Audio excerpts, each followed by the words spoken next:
Welcome, Half-Bloods, to, I'm going to say like a not super special episode of the Half-Blood Pod, but it is an episode of the Half-Blood Pod. And we are your hosts, Scott and William. William, Yep. how are you smelling? Feeling and smelling great. Better than your room. It's not smelling great over here, but luckily this is a podcast, so no one knows. Pretty exciting. I guess we could never have in-person guests. I just won't be able to handle it. But it is fine. We don't have in-person guests, but we do have dozens of followers online, and they have been submitting questions for us. And William, I followed up with my guy Cody on TikTok, who asked us last week, what character is mentioned in every book but only has dialogue in 2 of them? My immediate guess was Charlie. We talked about that on the last pod. Yeah. I reached out to him and he's like, no, it's not Charlie. And I was like, yeah, it is Charlie. And then we talked about it and we went back and forth. I was like, he talks in book 4 a lot. And then he talks again in book 7, as you mentioned. And his doubt was, I'm not sure he's mentioned in book 6. And he is indeed actually mentioned in book 6 multiple times. Mhm. Harry's when Harry becomes Quidditch captain, when they go home for Christmas and note Charlie's absence. And again, a time I can't remember. No, it's about apparating when they're like, Charlie failed. Yeah, he's bigger than me, Fred, but he's like, yeah, but swole diesel. How was it? Was he was a secret though, right? Like, why is he so built? I guess wrong. I mean, maybe he was like just stockier. Cedric, he's a Cedric build, he's not getting blown off course by windy winters in northern Scotland. Do you want to be what was his other answer then? Twig? Oh, yeah, like I said, we settled on Charlie, and I was like, I stopped thinking about it because I was like, we thought about it, and I settled on Charlie, and like there probably would be more than one, but like I didn't keep looking. So what do they think? I guess that's the question. Are there more? The hint he gave me, I was like, it's Charlie. He's like, yeah, you're right, it's Charlie. So that was fun. We expanded the question a little bit, and then he gave me a hint, and his hint was Hufflepuff, and my first guess was correct.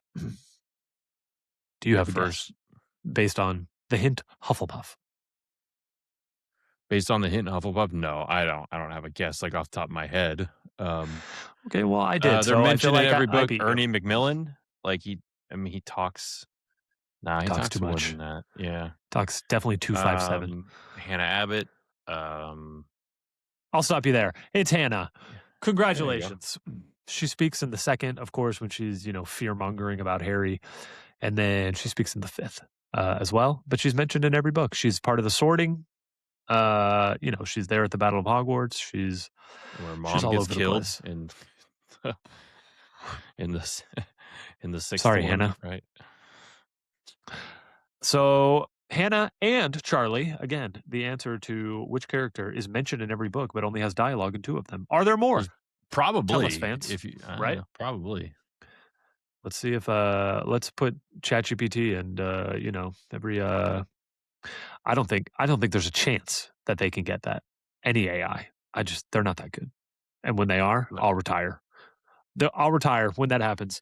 I do believe I'm going to do the much needed book only ultimate Harry Potter trivia versus AI. I'm going to do a version of that coming up soon. See how AI does doing against those questions. I think I'm going to dominate because I've done the work myself and AI can't keep up yet. One day though. Keep writing in the questions. I don't have another one. I know that's kind of weak because we brought this up last week, but I'm okay with it. And keep giving us some questions. Let's see if we can stop. That was a good one. I thought it was fun. But now we're going to the 2nd book that Hannah Abbott has dialogue in, and that is The Order of the Phoenix. William, I've been having a blast breaking down The Order of Phoenix and why it is an amazing book and why if you don't like it, then I don't like you. And today we're going to address a key point, which I think is the most universal point, that Harry is too whiny, Harry is too negative, and I just don't like the vibes that I'm getting from Harry. And obviously that's an opinion and I can't, tell you an opinion is wrong, but I'm really going to break down his whininess and see if it's really warranted that it actually is a downer for the book For me, it is not. And I just want to break that down. And along with that, I want to talk about the greatness of Harry in this book, really from the lens of Dumbledore's army and how amazing it is and how important it is and how, to me, it just offsets all the whininess. So that's what Agreed. we're getting into. Do it to it, Lars. Let's go. So, William, I looked up every time in all the books that it says the word temper. How many times is temper said? Great question, William. So temper technically is a part of, other words such as temperature, and there's Yeah. 75 that have temper. I think there's closer to like 60 that are actually referring to temper, and 25 of them are referring to Harry in the 5th book. So did I look up every single time that he's whiny or, considered less than amicable? I don't know what amicable means, so I thought it worked there. No, probably not, but I did look up every time he uses the word temper. And William, I actually want to go through all of those. Yes, this is a little silly. Maybe this will feel a little tedious, but it's my podcast and I don't care. Let's And I'm do going to it. go through every single time he says temper, and we're going to talk about like why I'm okay with all of these temper losses here. Again, I just looked up the word temper. So I'm not capturing every whiny scene. Here we go. He first loses his temper very early. He loses it a couple times in the first, 2 chapters. He loses it with the Dursleys. This is the first time it says it. But it's hilarious when he does that. And you can't get mad at him yet for this when the Dursleys are like, why do you want to watch the news? And he's like, well, it changes every day, you see. And he's like, we're not stupid, And he's like, well, news to me. And Harry just being snarky is hilarious. And surely nobody is It is complaining hilarious. yet. Yeah. I agree. And also, have you ever met a teenager? Like, he's 15. Give him a break.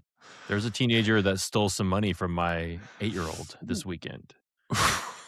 He was selling his possessions out front of his house, and he sold my son a ball that was old and like a bouncy ball. And he came back. We're like, hey, how much did you pay for that? He's like, $20. And we were like, what? It's like, yeah, he wanted 50 first, but then he said, never mind, I'll do it for 20. And I went back and got the money back. And I was like, I was this teenager. I was like, so you sold this for $20? He's like, yeah. I said, it's not worth that. He goes, no, I don't. And I was like, okay. I was like, well, that's stealing. He's a little kid and you took advantage of him. I need that money back. And then he was like, I don't think it is. and anyway, it's just snarky with me. He's not a bad kid. He's just a teenage kid. He's just doing what he should do, taking and advantage I was like, of every opportunity. And I said, I was like, well, I'm sure. So your parents would agree if I went and knocked on the door and told them what you did. You stole the money from my son by selling him this ball that's not worth this. They'd be happy. Yeah, they'd be fine. I was like, okay, thank you for that. I got the money back and they left. But I was like, this kid's not a bad kid. He's just a teenager. And guess what? Teenagers are turds. Someone once traded my my holograph Machamp for a Ghastly, and he was like, Ghastly's invincible. You can't kill him. And when he dies, he just comes back to life. And so he's actually the most powerful Pokemon. And I believed him. But then luckily I had an older sister who was like, you're an idiot. And she got the card back for me. So dang right that was she good. Did. Dang right. Yes. Anyway, but also you'll move on to it. I don't know if it says temper, but like the part where he wants to like fight Dudley and his gang. Like, yes, the description there is that he wants to get something back at these boys who made his life hell.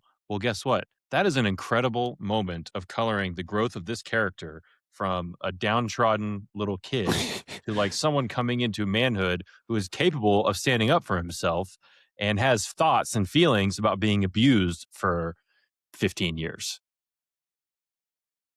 Well said, William. Hard to refute. Again, we on the very first podcast of kind of defending and calling out, some of the most popular Googled reasons why people don't like this book. I feel like we talked a lot about how the whininess is warranted. And yes, as you just said, these boys bullied him from kindergarten onwards, made his life a hell. And I didn't have that exact one because it doesn't use the word temper. But then right after that, again, all first chapter, he is threatening Dudley. It's the continuation of exactly what you just said. And he's threatening Dudley, and he's got his wand up to his face, and it says Harry could feel 14 years hatred for Dudley pounding in his veins. I mean, again, like his own worst enemy was literally in the same house as him, and he could not get away from him. What a horrible hell this boy lived in. But Harry didn't do it. Okay, so let's give him credit there. He didn't do it. 15 years old. He held back. Then the Dementors come. Yeah. Then he's got to explain all this to the Dursleys, and he is losing it. And red and gold sparks shoot out at the end of his wand, which I love accidental magic. And Harry just went through quite a adrenaline-filled ordeal, and he's not getting any answers. And again, more than justified at this point. Surely no one is angry with Harry yet at this point while reading. I agree. This is almost certainly where people start to get annoyed. But to me, again, this is like this is his one moment, and you cannot base the whole book on this one moment. The next time it uses the word temper, this is the peak where he's finally been taken to Grimmauld Place, and this is the one moment where he's had a month of frustration boiling out of him. He goes too far, and he knows it. And he explodes, and he yells at Ron and Hermione for neglecting him. Mm-hmm. And then he gets really selfish, and he talks about.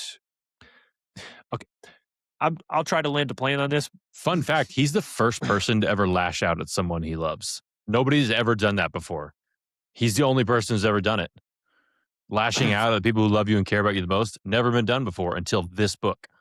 So, I mean, groundbreaking. I'm gonna skip this part, and we're gonna come back to it. But Harry is pretty horrible to them. It is. Yeah. I think it's the low point, but the low point happens in the 4th chapter. So I feel like, can we not move on from this? This is like Hufflepuff getting such a bad rap because in the first book, they're like, I'll take the rest. But there are other good things about Hufflepuffs, okay? Let's not just focus on the one first thing that we get. Harry, chapter 4, he's yelling at Ron and Hermione. We've never seen that. It's not cool, but we move on. And you need to move on and move past that. So this is also an argument against the fool who thinks that Harry is like this Mary Sue character who has no faults and never does anything.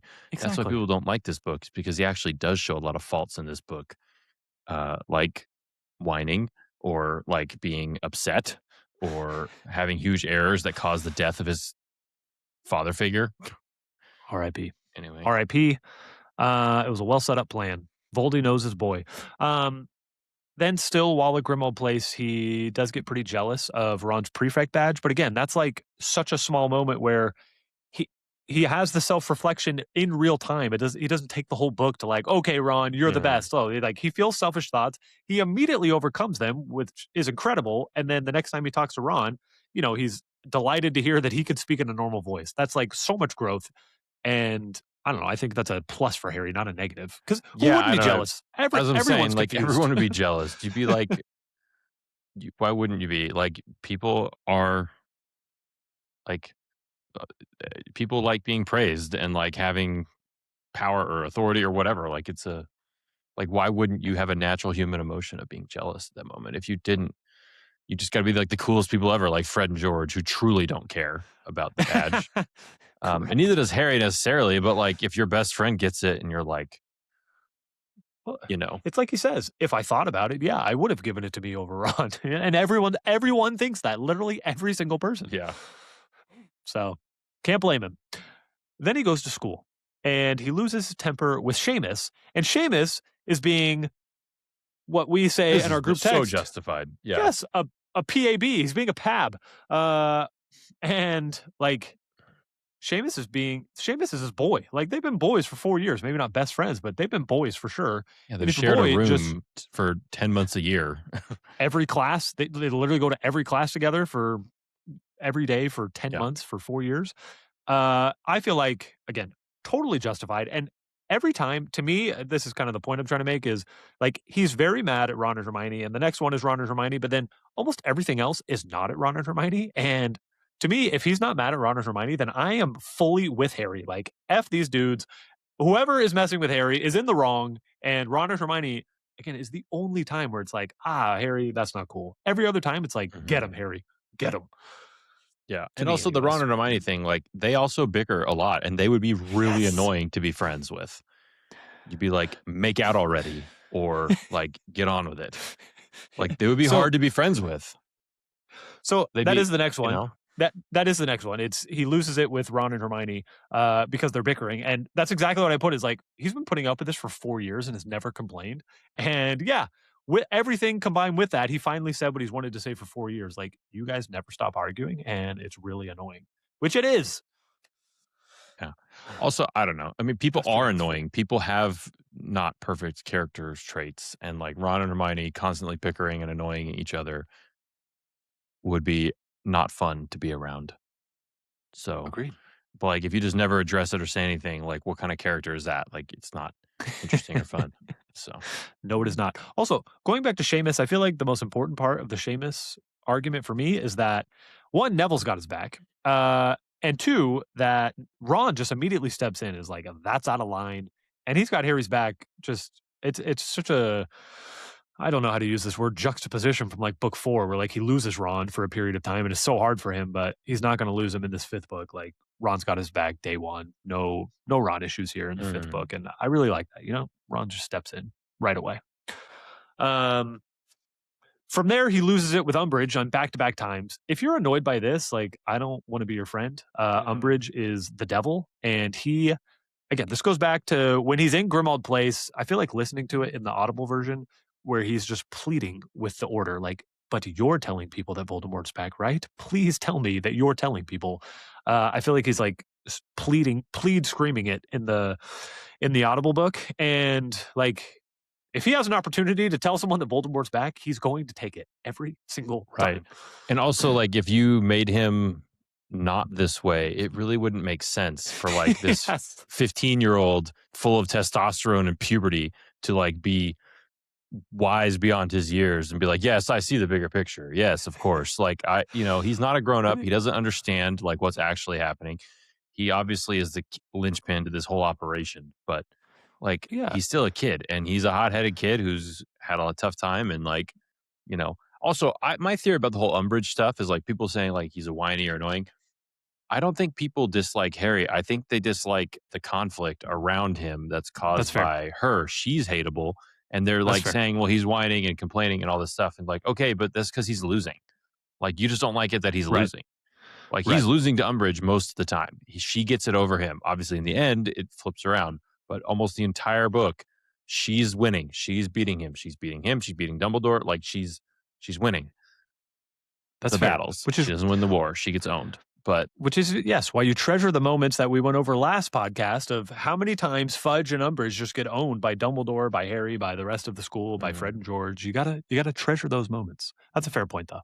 yeah. Maybe not Well, mad at that's I Harry, but don't think mad at people the like. I situation. just think people are like misreading. They're like misremembering like what actually happens. They're like, oh, it was tough. Like, yeah, it was tough because you hate Umbridge because she's an eminently hateable character and well designed Yeah, and the which is good. epitome of like everything wrong with like how pernicious it is to not like. Okay, she's not a Death Eater, but she's worse than almost all of them. I want books to make me feel things, and anger and hatred can be one of those things, as long as the Mhm. pays off in the end, which it does. Which it does. The next one is he gets mad at Ron and Hermione again, but again, this I'm going to come back to this. It's when they're trying to get him to be the teacher for the DA, and it's good setup. It's all part of Harry's immersion as the leader he's supposed to be. I'm going to come back to that. Then he then he gets mad.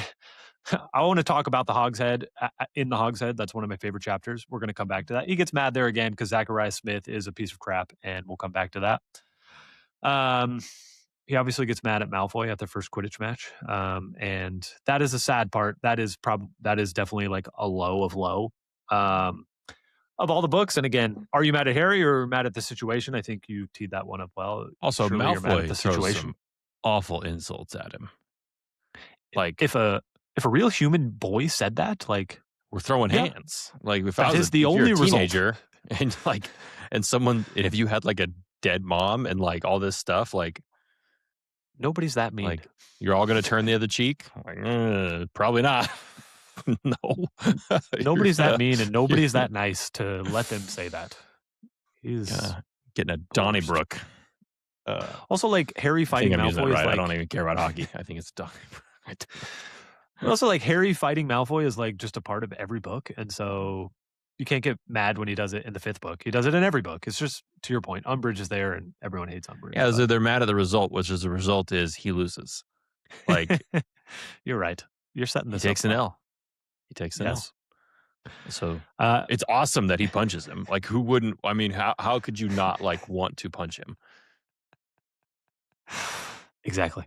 As a when's the last time I punched someone? I guess it's been a while, but yeah, I've never it feels good. actually thrown a real punch at anyone. I've only like elbowed people during soccer games and stuff, but That's fair. That counts a little bit. never actually punched anyone. Yeah. Should we And I'm post okay my with black that. eye? Should we post my black eye picture now when I was protecting the validity They can of look it up in these... the news. It's getting older and older. The picture's not there anymore, but the article's still there. The next time he loses his temper is at Phineas Nigellus, and Phineas Nigellus' only creation is to be annoying, much like Zacharias Smith, and so justified, obviously. Next time temper comes is with Snape at occlumency lessons, which is incredible that he didn't lose his temper before that. But let's just, again, kind of put into context occlumency lessons. It's emotional, physical, and mental torture with this person he hates, I guess, second or third most in the world. By the way, Snape has nothing but abused him. Like, Harry didn't have any preconceived notions about Snape when he showed up. Harry has no reason from the moment he showed up. He doesn't have a reason to hate him. The only reason Harry hates him is because of the way Snape treated him. He's a sweet 11-year-old boy. If Snape was just a normal teacher and didn't abuse and emotionally terrorize Harry, he would just be like, yeah, that teacher's he's hard. He's a hard teacher. Like, you know what I mean? Like, he wouldn't really think anything of it. But you're trapped in a room with a man who clearly hates your guts, hates your father's guts, insults you, insults your family, all sorts of terrible things. And he's an adult who does that to a kid. So. And he's seeing the most personal things that Harry has never shared with probably anyone in the world. He's seeing his first kiss. He's seeing him getting attacked by bulldogs. He's seeing every piece of torture that the Dursleys have ever put him through, which surely he has not shared with most of the world. I've always wondered if like Snape was like a dog lover, because he was like, whose dog was that? And he wants to be like, I was like, I want to send him a Christmas card for chasing over a tree. That's exactly. It's horrible. Again, to your point, I guess if people are just mad at the situation, then they're right. But again, the payoff is all worth it. All worth it. The last time, he's pretty angry basically the whole time when Hermione's trying to stop him from going to get serious. He's, swearing all the time, and he kicks a tree. And of course he's angry during this time. He believes his godfather's dying. That's the whole point of the climax of the book. So that is the 25 times that Harry is and his temper is referenced. And I find all of them justifiable. I only find the first Ron and Hermione yelling uncomfortable, if you will.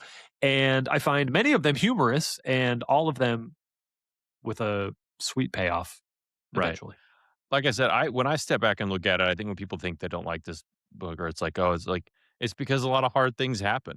Like it's a really big jumping off point of like, hey, like we're not just like Voldemort is back. The war has begun. So what's the quote? War is hell.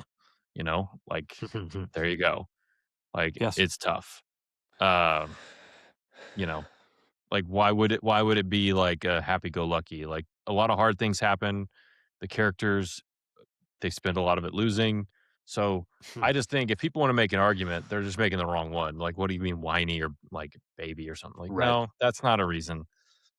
You need to look deeper, do better, find a better reason. And the quote that we have, be like, hey, I don't like hard things. I like it when things are easier. I mean, one of the quotes that we had was, I thought Harry spent the novel being a whiny little bee. I've revised my opinion. I now think that Harry was entitled to be whiny. It's just J.K. Rowling isn't a good enough author to make me feel any sympathy for him. Again, what are you even reading? That's a joke. You're heartless. Like, I don't, like, you're so good at like, literary critique. Like, yeah, I get it. Like, this isn't, I don't know, Tolstoy or like, Hemingway or whatever, like some hoity-toity writer, but like it's popular fiction. Go away. She's a better writer than you. What are you going to do? Exactly. Like, she doesn't have to be the world's greatest writer to make you feel bad for an abused child. That's a you problem. Agreed. Maybe they never read the first 4 books. Maybe the 5th one was the first one they ever read. I don't know. Yeah, that's a you problem. Be like, man, if this prose was just better and more descriptive, I'd feel bad for this kid. But it's just, like, oh, this prose is so contrived and pedantic. I couldn't possibly. Good use of that word. I won't try to repeat it. That's all I got on him being whiny. Now let's talk about some positives. I think there's a lot of positives. We're glass half full people anyway. I got that right. We're going to start with In the Hogshead, which for me is actually one of my favorite chapters ever. I don't official chapter rankings.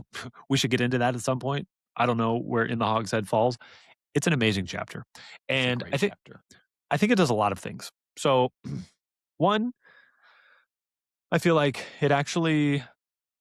Let's go back. So, again, I kind of skipped over a couple of his whiny scenes, but basically, Harry goes through an evolution. Like this happened. This list is basically listed 4 or 5 times in the 5th book, and the list is Harry's accomplishments in the first. Yeah, it's pretty cool when you list them out. Yes, which is namely save the Sorcerer's Stone, lots of crazy obstacles, fought Voldemort. Then fights Basilisk, kills it with a sword, defeats another version of Voldemort. Then saves, 100 Dementors, or gets rid of 100 Dementors, saves the lives of his classmates and Sirius Black. They don't know about the Sirius Black part. And the 4th one, of course, he defeated Voldemort yet again, defeated many magical beasts, did amazing in the Triwizard Tournament. And then got rid of Dementors yet again, in a little 1-on-2 in the Muggle World battle. So he's, sneak attack. Yes. So we go through this list multiple times. The first time Harry does it is in his head when he's trapped and he's like, haven't I done enough? Like, look at all these things that I've done. Then he yells them out loud to Ron and Hermione. He's like, I did this. Where were you? You weren't there. And that's the low point of that. Like, again, that's the lowest part of the book, and it's not the lowest part of the book. It's the lowest part of Harry being annoying, and that happens in chapter 4. But then Ron and Hermione throw that back at him when they're trying to get him to be the DA leader, and they're like, "Harry, you did all these things," and it's in such a better tone, and Harry can't handle it. He's like, "Hey, I know I yelled those at one point, but it was a lot of luck, and don't do that." And then they do it again at the Hogshead for a 4th time, and this time Harry wears it. He accepts it. He takes on the mantle of, I actually am the chosen one. I have done these things. Yes, I am humble. Yes, I know that it was luck. Some of it was luck and some of it I had help on, but I will teach you what I know. And it's such an evolution. Like, that's why I'm not mad at that part where he yells that at Ron and Hermione, because it allows them to give it back to him and allows him to then, again, be able to wear it in an appropriate way in the Hogshead and become the leader of the GA. Right. I don't know. Dang right. I love that chapter.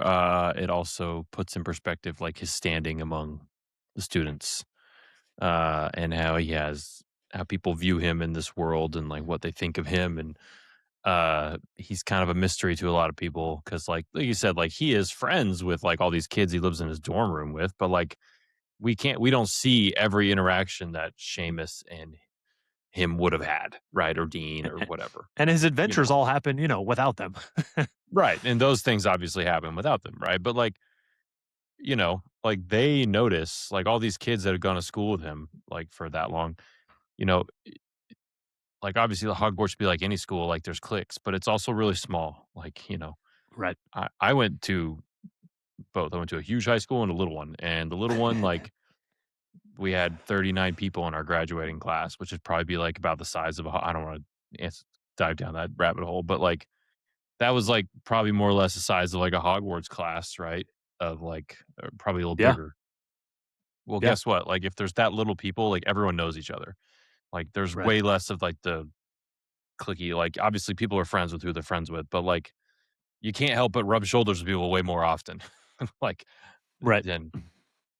than weird divisions of like jocks, nerds, whatever. Everyone's kind of mixed up. There's barely anyone there. So Quidditch stars, and we were the huge class. 39 was big. Everyone else was like 20. So that's crazy. Yeah. Agreed. So they would all know each other, and they all like whisper, like they know a lot more about Harry than. And did you kill a basilisk? Like, why would he know that? Like it's Hogwarts all about the gossip, maybe. Yes, it's so much better coming from his peers, and again, some of it being guesswork, and then everyone else being like, "Yeah," and how awesome that was, and just the groupthink of, "Yes, Harry is revered," and piggybacking on that, like I don't know, I feel like you and I, but we make fun of Harry a lot of like he's not that good of a wizard, and without Hermione, he'd be dead, which is all still Yeah. true. But this does set him up to be like, oh, he actually is like a good wizard. And like the Patronus being a key notch in his belt of a lot of people can't do this. And he could do it at 13. And he actually is good at witchcraft, even though sometimes he struggles with very simple charms. So it's Mhm. important to me that we Good show at that some things. He's stuff. good at the important Yes, things. exactly. Exactly. I want to talk a little bit more about the Hog's Head, but first we have to be interrupted by the much needed book only ultimate unofficial Harry Potter trivia. I've got a lot more coming, William, so be ready. I don't think you need a pencil and paper for any of these, but I've We'll got, see. I'll decide if I need a pencil or paper. well, you be prepared. This is a level 5. There's only 5 answers I'm going to be asking you, William. You can count them on one stubby hand. The question is, name 5 Hufflepuff students that are members of Dumbledore's army. 5 Oh, Hufflepuff students that are 5 members Hufflepuffs. of Dumbledore's army. And we're also at the Hog's Head in this case. Um, Ernie McMillan, Hannah Abbott,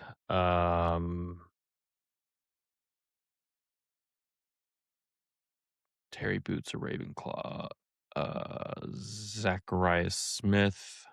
Yes, that SOB. I love how he's like the worst one. I know. Like That's why I'm asking this card, just so we can make fun of Zacharias Smith. Justin Finch Fletchley, Susan Bones. She's one of the prefects. So yeah, You're not related to Susan Madam Bones, are you? She's my auntie. Very good. You just dominated this level 5 from the much needed book only ultimate unofficial Harry Potter trivia, which is now on Amazon. Go buy it. It's pretty exciting. I can get it to my door tomorrow morning. You live close to a distribution center that has our game. More distribution centers will have it One of one day. my wife's friends bought it. Way to be, wife's friend. Thank you. You will love it. I can't wait. Give us a review. That's what we're looking for. Purchase verified reviews. You know what I'm saying? Anyways, Zacharias Smith is the absolute worst, and we get so many comical moments with Zacharias throughout the DA. There's a couple of them right here in the Hog's Head. And again, I just love when like boys have your boys back. And that's why we haven't talked a lot about this. I get so sad when Ron like abandons Harry in the 7th book, spoiler, because That's I tough. just, That's tough. it's tough for me, William, if you and I were fighting against the world and you just abandoned me because you were hungry and you thought that this girl liked me a little more. I would struggle because we're boys and boys don't do that. Anyways, You're that's not not the gonna put point any here. blame on the Horcrux. The Horcrux amplified his weakness. Okay, it was his own weaknesses. Yeah, it was the Horcrux, That's but true. we're here to fight Voldemort. Okay, like fight him. Anyways, that's not the point here. The point is the good stuff of when Ron just turns around and is like, here's an idea. Why don't you shut your fat mouth? And when Fred and George threatened to sodomize him, Yeah. and it's great stuff. I love the Weasleys always having Harry's back. I love it. I love that. um, anything else on the Hog's Head? Again, one of my favorite chapters, just Harry.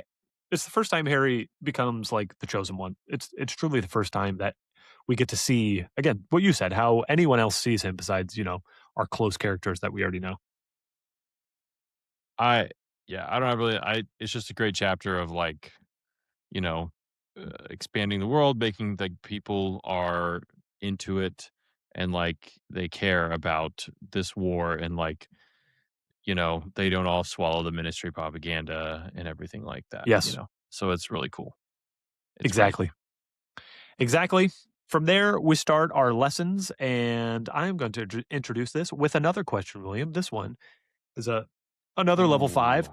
I've definitely already asked this on a podcast, and if you don't like that, then stop listening.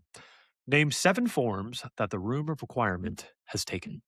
7 forms that the room of requirement has taken. Well, Draco calls it the room of hidden things. Yes, he does. Let's see. The DA headquarters. Of course. Does the second, like the Devil's Hideout, Yes, count? a hideout for Um, rebels. Yes. and then let's see. The room of requirement, bathrooms, magnificent selection of chamber pots. Yes, which I desperately want to see. Yeah. Cleaning supplies for Filch. Yep. 2 more. Place for drunk house elves to recover. Yes. uh, So sad. 1 um, more. let's think. Do my I think Doctor Strange finger. it's another what? I was trying to do my Doctor Strange finger. Oh, Like like a broom closet. It's like a broom cupboard, or yeah. Congratulations. You have achieved this level 5 with flying colors. Yes, that was obviously to introduce that this is the first time we get the room of requirement, which is one of the most incredible pieces of magic we get happening here in the 5th book, which you should love because so much universe expansion, including magical universe, like the room of requirement. I love them going in there. I love that basically like Hermione like isn't really on board and then she sees like this room gave her like hundreds of books and she's like, And she's this like, is a I'm good in. idea. I'm This is in. a good idea. I love when like Harry's like, I need a whistle, and then he looks, and there's a whistle next to him, and That is so it's just cool. it's just an incredible place. He needs to make out with a girl, so some mistletoe is right above him, and I like to think the room provided that, and I love everything about the room requirement. It's awesome stuff, and if you don't like that, I don't like you. Mhm. I have a Fred versus George for you. I'm listening. You mentioned that they want to George and Fred pull out a long, lethal-looking metal instrument, and they Yes, wanna use it to, I guess, sodomize, let's they say. said they'd stick. They're We're not. not They're not. particularly yeah. Who pulls it out? Who pulls the instrument out, and who says they're not fussy where they stick it? uh, Fred pulls it out, and George says, "I'll put it where I want." Do you know the I answer? think it's reversed. I don't know I think it's reversed is my Oh, guess come on. from that. Well, where are we? We're in the 4th book right now, so I don't know, in like 12 Fred and Georges, this will be one of them, so I can Yeah. throw it back at you. I think it's Um, reversed from that. I think yeah. I believe you. I believe you. Um, from there, we get the actual lessons, and I think there's some very important stuff here. One, again, Harry is shown as like a competent wizard who knows how to do stuff, especially the fighting stuff. And the spells that we learn are basically like the baseline for all the Mhm. fighting that we're going to see over the next 3 books. And William, I keep forgetting that I have so many trivia questions for you. This is level 4, William. Name 6 spells practiced during Dumbledore's army lessons. 6. Uh 6 spells. Let's do No relaxing this Patronus, podcast. Yep. Stupefy, Yep. Expelliarmus, Impediment Yep. Jinx. Yep. I'm up to 4. Reductor Curse. One more. Um, and let's think. Um, Maybe you said it. I don't think you did that. I don't. Um, I have Patronus, Expelliarmus, Impediment, Jinx. And what was the last one you just said? I'm scared to say the Reductor. one. Reductor Curse. And then, did you say Stupefy? Yes. I said Stupefy already. Yeah. So then just one more. Um, they stun. They disarm. I can say them quicker, yeah. Oh, Because I was scared shield of. charm. Protego. I Exactly. gotta The practice that. Yeah. Protego, exactly. And this is, we see these spells used, I don't know, 1,000 times over the next 3 books, basically. This is what teaches us how they're going to fight things. Harry learned a lot of these, again, on the Triwizard task, which I think is cool. That he's like, I've learned these. I know these. I've used them in battle, and now let's teach them to my fellows. Do you think that he also taught them Petrificus Totalis, or was that too easy for them? But Petrificus Totalis is like the only spell that's used so regularly in battle after this that they don't learn here, in my opinion. Maybe it's one they already all knew, right? Yeah, I Like agree. it's like a super easy one. I agree. Like it wasn't one that they needed to practice. You know, even So, the most idiot among them, even Zachariah Smith could probably do it. right. I mean, they were doing it first year. I mean, Hermione was doing it first year, to be clear. I don't know if anyone else was, but, um, and again, they use this later in the book, like Luna and Neville and the crew who goes to the Ministry. They're all using these spells, but then where we really see it is at the Battle of Hogwarts, where every member except for Zachariah Smith is there at the battle. I think that's a correct statement, and they're all using it constantly. Harry, basically everywhere he's going throughout the castle, he sees the DA there fighting, and the full like peak full circle moment is when Harry is unable to produce a Patronus. And again, a Patronus, a charm that a lot of full grown wizards can't do. Harry taught it to a bunch of 15-year-olds, and then when they are 17 years old, Luna, Ernie, and Seamus all come to the rescue with their Patronuses that truly save Harry's life. And again, it's just a beautiful like Harry did this. Harry led them. Harry is the reason that they are able to do this. He taught them, and then they turn around and lift him up in a moment of need. It's beautiful. As we learn in The Cursed Child, I never fight alone. I know you love it. I know you love it. That's a good line. It's a good lesson. It is. And a great story. And a beautiful screenplay. Okay. Great story is I disagree with that. I'm sure it's a beautiful play. We will give a report one day for those who are interested. Yes, we will. Wink, wink. Don't spoil it, people. I just don't want people to follow us, I don't want people to know where we are, Yeah, it's true. We'll get mobbed. It's just like PMT walking through Vegas, It's like, yeah, I can't tell you which bar I'm going to. William, this is the last trivia question I'll give you, so you're welcome. You've done amazing so far. Let's hear This is level 6, though. This is the first level 6. Name 7 Ravenclaw students that are members of the DA. 7 Ravenclaw students. Michael Corner. Yup. Let's see. I feel like is Anthony Goldstein. Yes. Cho Chang, Marietta. Yes. Yes. Luna. Yes. Harry Boot. Yes. One more. Padma Patil. Very good.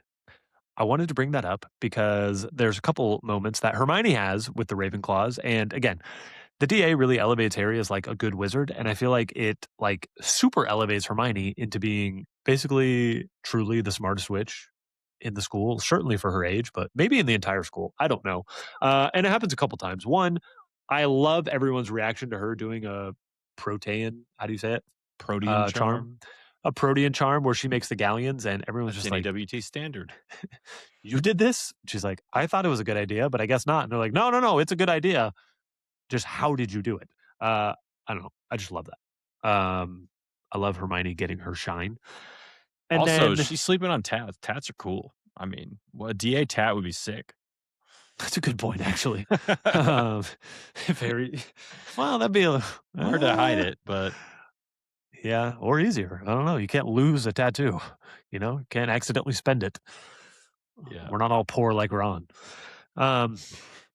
And her second piece of just truly incredible is the curse that she gives Marietta, which we kind of mentioned this already, but like we can assume she lives with for the rest of her life, which is really sad for Marietta. But we see Marietta get stitches. Snitches get pockmarks. Again, do you think Hermione's like warning was clear enough where she said, I think that if you sign this paper, you won't go shouting off about this? Is that good enough for what she did? Like, I mean, good enough warning? In a vacuum, no, but in the situation, like, is it 100% fair? No, but guess what? The wizard world is at war, and you know what? Exactly. Wartime powers. War council. Yeah. Yes. You like, came to a I don't war have time council. Anybody got time to like worry about feelings about is this okay or not? How about you don't be snitching to the ministry? How about that? She deserved it. Again, Marietta, basically the whole time that she's in Dumbledore's office getting interviewed, like Fudge just literally shrieks at her face and jumps back, and that also, sets I don't the think tone. like people in the wizarding world have like gruesome permanent magical damage all the time. So like, I mean, it's kind of like Fudge is weak. yeah, but like, you know what I mean? Like, it wouldn't be that out of the weird. Be like, yeah, she's got something happen, and she's got like, you know, True. people You know, people have all sorts elephant of tusks. yeah, and like But usually they get removed from, St. Mungo's. yeah, but like, there's always this underlying like dark thread of like, yeah, there's something you could read a book and just never stop reading. You know, you could listen to this little music box and it's just going to make everyone sleep and die. You could pick up this necklace and kill it. Like, there's a bunch of It's horrible true. things, and It's true. you know what Hermione did doesn't seem too extreme out of the ordinary, and it's war. And Marietta, don't be a snitch, and problem solved. Correct. We see her later that she spends weeks in the hospital wing and Madame Pomfrey can do nothing. She's wearing a balaclava later that year, just hiding her face. And then next year in the sixth book, she has a deep layer of makeup that doesn't quite hide the pimples etched across her face. Just great stuff. Hermione is an evil genius, and I love her, and I'm glad she gets some shine here. That's all I'm going to say. Yeah. Yep. I have one more point to make, William, and it is how important the DA is. So it's an important structure of the fifth book. It again gives the readers, hopefully, like the it's the same. It does the same thing for Harry that it hopefully does for the readers. It's a burning torch inside of him, knowing that I'm rebelling against Umbridge, and it's positive when it gets taken down. It's sad, but again, we already talked through like how great those scenes are for Dumbledore and shining moment Also, I for think it's Hermione. cool that like the adults all knew about it and like didn't stop it. Like they could have, right? Serious. But like they which means of course Dumbledore knew about it. Like everyone knew about it. They could have been like no and found a way to like put a stop to it. But they're like, no, like we want to see hands off. We're gonna let them go and see what happens. That's such a good and point. thank goodness they did, because it prepared them for what was coming. Exactly. So like it's the DA that starts the Battle of Hogwarts, not the Order of the Phoenix. Harry shows up. Most of the DA is already, a hideout rebel. Everyone who's graduated basically is immediately contacted, and it's the DA that contacts the Order of the Phoenix and gets the Order of the Phoenix at this battle. It's the DA, again, to quote the Weasleys a couple times, where Ginny is like trying to get into the battle, and she invokes the name of the DA. She's like, I'm a part of Dumbledore's army, and Mrs. Weasley's like, yeah, a teenager's gang. And then Fred and George are like, a teenager's gang that's about to take him on, which no one else has dared to do. Fred and George stepped out of line, though. They should not be talking to their mom that way. They stepped out of line. They're out of line. They regret. Because Molly knows what's up. Molly knows what's up. She's like, no, like I'm not losing my daughter to this nonsense. Like, and she's being a good mom. It would be insane if she did anything except tell Ginny to back out. Okay, but Ginny is like 8 months younger than Ron. Like, yes, the twins are shamed of bringing her, but this is Dumbledore's army's battle. Like, that's who's here to fight. And yes, no, I know it works for the book. It's good for the book, but like Molly did the right thing. Molly did the right thing. Molly didn't even do anything. She basically gave up and was like, "Okay, you can stay here," knowing that Ginny's not going to stay there. She did nothing. She did the bare already minimum. know. Molly already knows she has all of her children here in the line of fire, about to possibly die. And she's like, I will just spare one to not be in the line of fire, because legally speaking, they're not an adult and they need to go not be here. Designated survivor. There was no other thing she could do. But it didn't work anyway. Ginny joined anyway. So that's what I'm saying. Okay, well, you didn't. But if she had let Ginny join earlier, Ginny might have died. You don't know. It's nothing to do with skill. So just get hit. Nothing to do with you. What I like to say. It's true. I mean, being a sniper from the turrets seems pretty safe, but I don't know. You're right. You're right. Someone blows it up, kills Fred. True. The final moment is, I mean, the last words that are said before, the quote, and then many things happened at once, and basically, the Battle of Hogwarts is the beginning of the end. Mm-hmm. The last words that are uttered by someone who's not Voldemort is, I'll join you when hell freezes over. Dumbledore's army. That's the last thing Neville yells before he's sentenced to death. Of course, it doesn't work because Voldemort is a fool, doesn't understand the power of love, but that is the rallying cry of everyone there at Hogwarts. Dumbledore's army is the last thing we hear. And Dumbledore's army matters so much. I love it. Mhm. I love everything we get in the 5th book. I love Harry's mantle and how And then important it is. And then the book just copies A Bug's Life, and the ants overwhelm the grasshoppers with numbers. That's how the battle is ultimately won. Because Bug's Life they all was- show up. And Yes. then Hopper, aka Voldemort, realizes Well, he's always realized that. he's always realized that. But he's worried that you know, the ants were going to realize these it. stupid ants, aka everyone not Yes. Voldemort, realizes, there's a lot more of us in these Death Eaters. If we just show up in numbers, we can take them all down. Now, maybe Voldemort would have just killed them all. Voldemort definitely would have escaped. He wouldn't have died if they just Agreed. all showed up. He would have escaped. You can't apparate in or out of Hogwarts. Voldemort can fly. He would have gotten away. But yes, but that I've always thought of that in my head. It's like A Bug's Life. The ants rise up, A Bug's Life. and they're like, "Oh, there's a lot of us.